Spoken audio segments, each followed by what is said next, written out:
Here's my building for my internship. I did an internship in Hangzhou, China, and the company was MTA Network. And this is how the internship went. I'm gonna tell you about it, and I'm gonna give you my opinion about the company and about internships in China in general. All right, so this is my neighborhood that I got the apartment in for my internship.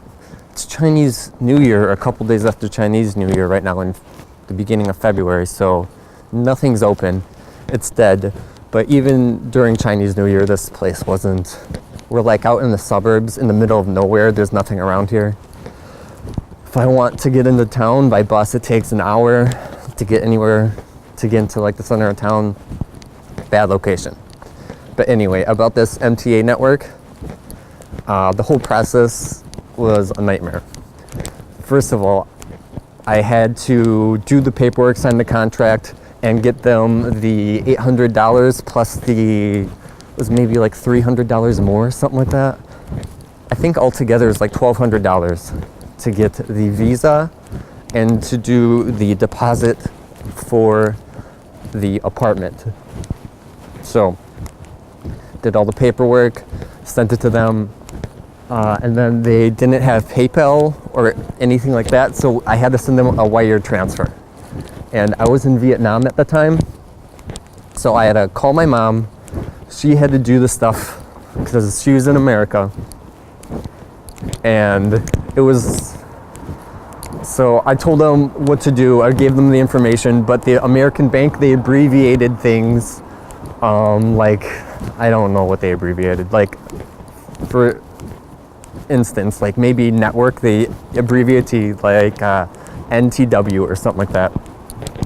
Anyway, so the American bank did the wire transfer wrong because they abbreviated things that I would assume American banks would understand, but Chinese banks don't understand. So the Chinese bank couldn't accept the money. Man, it's so cold. It's like, here it doesn't look very cold because it doesn't snow, but they don't have indoor heating, so you're cold all the time. Like from when you go to restaurants, people are wearing coats. When you go to the office, people are wearing coats inside. It's cold everywhere all the time. Anyway, so what I was saying was the process took way longer because we had to play phone tag for about 3 weeks. I had to call my mom, who had to contact the bank, and then I had to relay what they said to the MTA Network guys, who had to talk to the Chinese bank.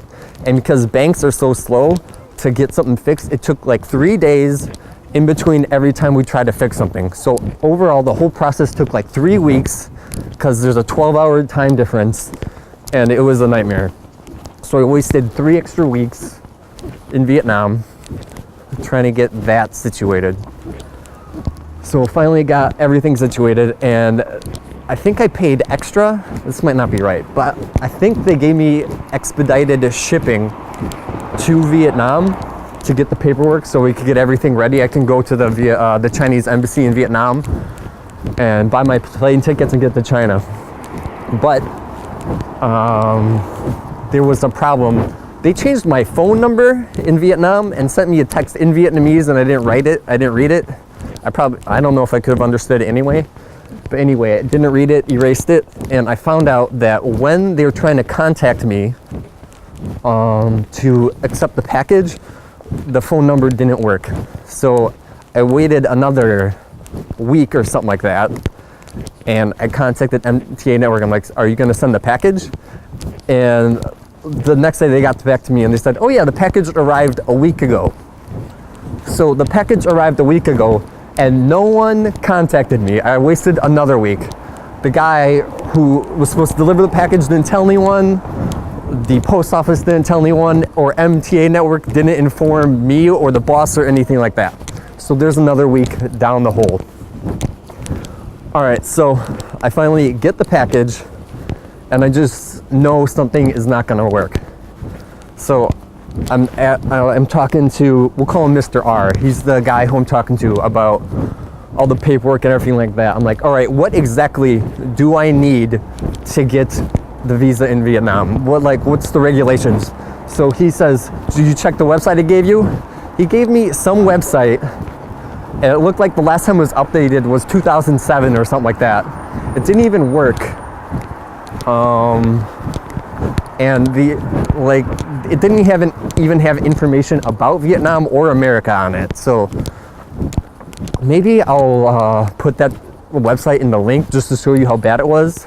But this guy he didn't I'd ask him, he's supposed to be handling this type of stuff. I'd ask him questions and he'd just say, check the website. And the website was from 2007.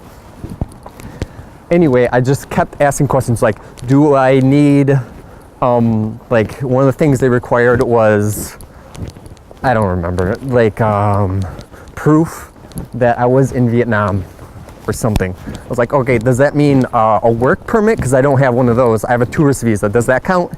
He couldn't answer any of the questions.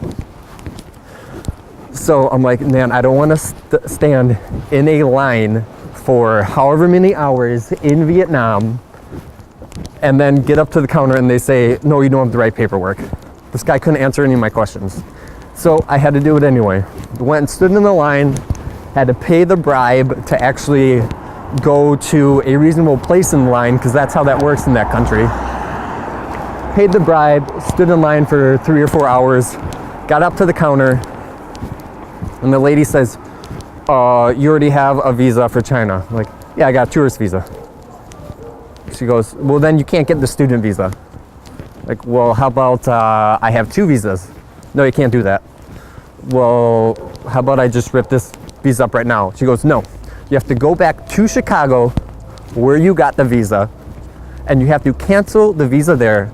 Then you have to redo the paperwork to have them have the location changed from Vietnam to America, and you gotta do the whole process over again. So I just wasted 3 weeks of my life and $800 trying to get that visa, and it didn't work. So I go back and I contact Mr. R again, and I tell him what happens. And he goes, oh, well, you didn't tell me you had a visa. Yeah, you're the guy doing the internship. Maybe you should ask that question, right? You're the guy who's supposed to be handling the visa papers. You're the internship guy. You set up the internship, everything like that. Anyway, so what we had to do instead was I just go into the country and work on a tourist visa, which you're not supposed to do. And then I would have to leave the country every 2 months to get a visa, do a visa run or whatever. And that would cost, at minimum, if I would go to, I forget the city, I don't know the Chinese cities, like Xiamen or something like that, take a ferry to some little island in Taiwan and come back, it would cost at minimum $150. So I'd have to spend $150 more every 2 months to get that completed. Anyway, so I said, all right, I guess we'll do that, because I already came this far. So I said, can you give me a refund on the visa? And he says, oh, I can give you back 50% because that's what the contract said. So I said, okay, how about you send it to me? He goes, well, maybe you want it later. Maybe you want the visa later, so you could just, just think about it. Maybe you want the student visa later, so just wait till you come to China, and then if you want the money, then I'll send it to your Chinese bank account. It's like, all right, whatever. I guess that makes sense. So finally get to China, and I'm in this terrible location. I'm in the middle of nowhere. I'm an hour away from the city by bus. And all right, so get to China. I'm like, all right, I need a bank account. Contact this guy, and he goes, oh, we're not in Hangzhou. I'm in Hangzhou right now. We're in Qingdao, so the people in Hangzhou have to do it. There's no MTA Network people in Hangzhou, so I just have to get my coworkers and my friends to do it. They don't know what they're doing. All right, so he didn't deliver on the bank account. It's been 2 months and I still don't have a bank account. and you need one so you can get WeChat Pay or Alipay so that you can pay for things here, because it's not a cash society here. It's not even a card society. You pay for things on your phone. Look at this bike right here. If you wanted to rent this bike, let's see, does it go? No, it's locked. If you want to rent this bike, where is it? Yeah, if you want to rent this bike, you have to scan this thing right here. And then it'll take money off your Chinese bank account via Alipay or WeChat or something like that. And then it'll unlock the bike for an hour or whatever, and then you can use it. Right? And that's how everything is. When I go pay at restaurants with cash, they're like, oh, where's your phone money? They like point to their phone. It's like, no, I don't have that.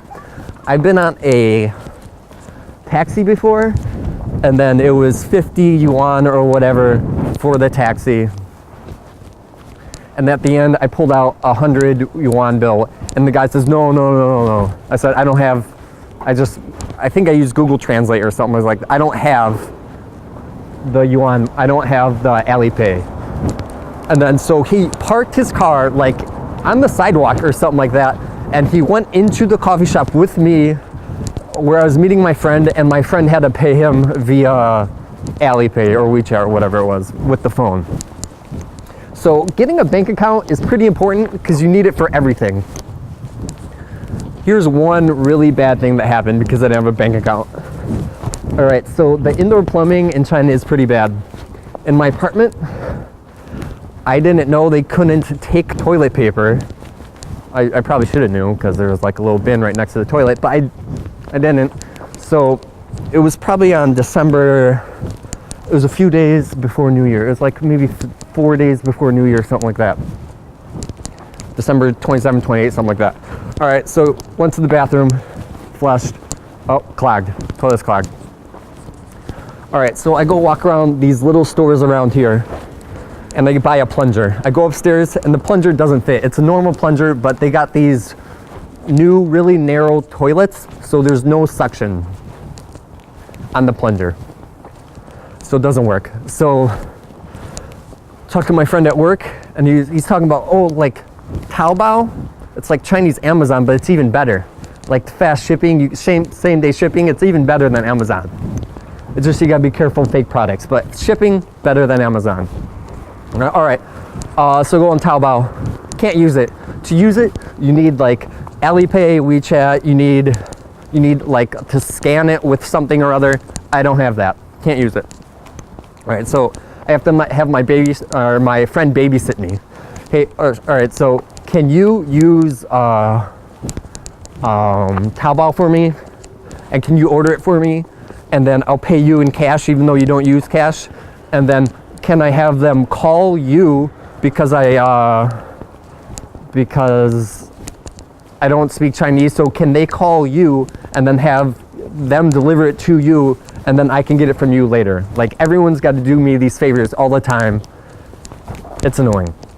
So he goes, all right, yeah, sure, even though it's a big inconvenience for him. All right, so he orders the thing for me, and I wait for the end of the day, and I didn't get any word that it came yet. So the next day, I call him, and he's like, I asked him if it came yet. He checks it on the website for Taobao, I'm guessing. He says, oh, no, it didn't come yet. Oh, my bad. I thought it would come a lot faster. So that's 2 days already. And the third day, I asked, like, it's the middle of the day again. I said, okay, did it come yet? And he goes, let me check. He checks, and it says that they tried to deliver it, but they called I had them deliver it to my office, not my house. And they called the office, and the guy who I gave them their number for didn't answer. So they took it back to the shop, and I have to wait another day to get it. All right, so that's, what's that, 3 or 4 days already? And then the next day was New Year's Day, so they were gonna be off that day. So I had a total of 5 days or something like that of not being able to use the bathroom in my apartment. There's no like public bathroom that I know of. So I just stayed at my office for 5 whole days. I would wake up in the morning, take a shower, go to the office immediately, and stay there until like 9 or 10 o'clock at night. Because just couldn't use the bathroom. Nothing's open. So that was terrible. Anyway, what was I originally saying? Oh yeah, this MTA Network. They said they were gonna like, if I had any questions, I could call them. They take care of the bank account for me, everything like that. None of that was true. Need a bank account. They just said, oh yeah, the Hangzhou guys, the guys in Hangzhou, they have to take care of it. Anyway, so it was not fun at all, this internship at all. And I didn't want to spend another $150 at least doing the visa run. So I'm just like, all right, fuck this, I quit. So I tell the employer for this paid internship, and it's a loss for everyone. For me, I wasted $400 trying to get a visa, which I didn't even get. I wasted 2 months of my life on like something that's not very fun, in a place that's not very cool. And then the employer, I guess he pays them a fee as well. He loses money. And I guess the MTA Network's gonna get bad press now because they don't deliver anything they said they were gonna do. So it's a loss for everyone. So tell my employer. He says, yeah, okay, that's fine. I said, okay, so I'm gonna tell the MTA Network guy to give me the 2,250 yuan deposit back. He says, okay. So I contact Mr. R. He says, oh, we can't do that. Why? I'm leaving. The guy who owns the apartment says, yeah, to give the deposit back, it's fine. He says, oh no, it's policy, we can't do that yet. We can't do it until the contract's over. That's a pretty bad reason. The guy who owns the apartment, who the deposit is for, says to give the deposit back. He goes, oh no, it's policy. Okay, it's policy. Anyway, that's a really bad reason. The guy who owned the apartment didn't even know I gave a deposit. So I don't, is this a scam or what? There's a couple other things I thought it was a scam. First of all, when we were having trouble when I was in Vietnam getting the bank account situation, the wire transfer situation completed, they wanted me to have my mom send them the paper for the wire transfer, which would include all her bank account information. And I said, no, I'm not doing that. Why would I give you all that type of information? So they go, oh, okay, whatever. Just give us this number. So I gave them the number for the wire transfer or whatever it was. Another thing was, remember when I said Mr. R said, after we found out that I couldn't get the student visa, he was like, oh yeah, we could give you 50% of the money back.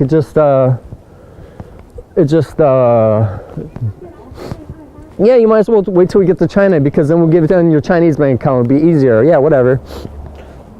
It was no big deal. All right, so I contacted him back. I'm like, all right, well, and here's another thing. Because I didn't ever get a bank account, I had to have one of my other friends help me out with all that stuff. So whenever I ever received payment, they would have to send him the payment, and then he would have to withdraw cash from his bank account and give it to me. So another person who had to babysit me. So what was I saying? Oh yeah, so I said, all right, Mr. R, how about you send my friend, my coworker, the money?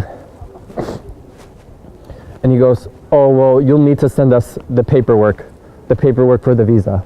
He didn't tell me that in Vietnam, so it was like, I had useless visa paperwork that I would never use, that wasn't even, it probably wasn't even valid anymore, and it was for getting a visa in Vietnam.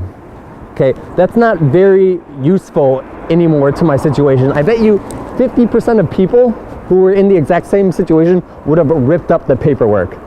Because why would they keep it around with them anymore? don't wanna handle it anymore. Whatever. So he didn't tell me that in Vietnam. Luckily, I didn't rip up the paperwork, but that's still a thing. Like, was he trying to scam me out of the $400? Because he acted like, yeah, it's no big deal. He could send me the money back. But then when I asked to get the money back, he goes, no, you got to send us the paperwork. Anyway, so, like, I kept, like, just kept thinking it was, like, about to get scammed. He wanted to give the visa he did all wrong. Got scammed out $400. And then I thought he was trying to scam me out of the same $400 because I didn't. Maybe I would have ripped up the paperwork. And then he wouldn't give me the deposit back until the set date was to come or whatever. So on my second day, another girl joined our magazine internship, the place I worked at. And she didn't have to pay anything. She was already in China. She didn't have to do any of the bullshit paperwork. She didn't have to waste 3 weeks of your life doing all that stuff. I think you could find an internship pretty easily by yourself and not have to do all that shit in China if you really want one. Like this MTA Network, complete bullshit. Dealing with them was a hassle. I lost $400 because they didn't ask the necessary questions. Like they didn't ask, do you have a visa? Yeah, I have a tourist visa. They didn't ask that. So I wasted $400, and because of their mistake, they're not giving me the $400 back. And they said I would get a bank account, and they'd get me all set up, and if I have any questions, they'd take care of it. They didn't do any of that. They're not even in this city. I said, okay, I need my bank account when I landed. Oh, we can't. Oh, we're not in Hangzhou. You have to get the Hangzhou people to do it. Who? Like. So I just gotta get like my coworkers and friends to babysit me the whole time. MTA Network didn't do anything they said they were gonna do. Wasted $400, 3 weeks of my life in Vietnam waiting to do all that paperwork stuff. Completely terrible. And this place is, look at this place. We're in the middle of nowhere. We're in like some new suburb, tall, ugly buildings. Nothing's out here. So don't do MTA Network. Probably don't do an internship in China in general unless it's for a foreign company, or unless the only reason you want to do it is to go to China for a month and dick around or whatever. That's it. MTA Network's no good. Internships in China seem like they're no good.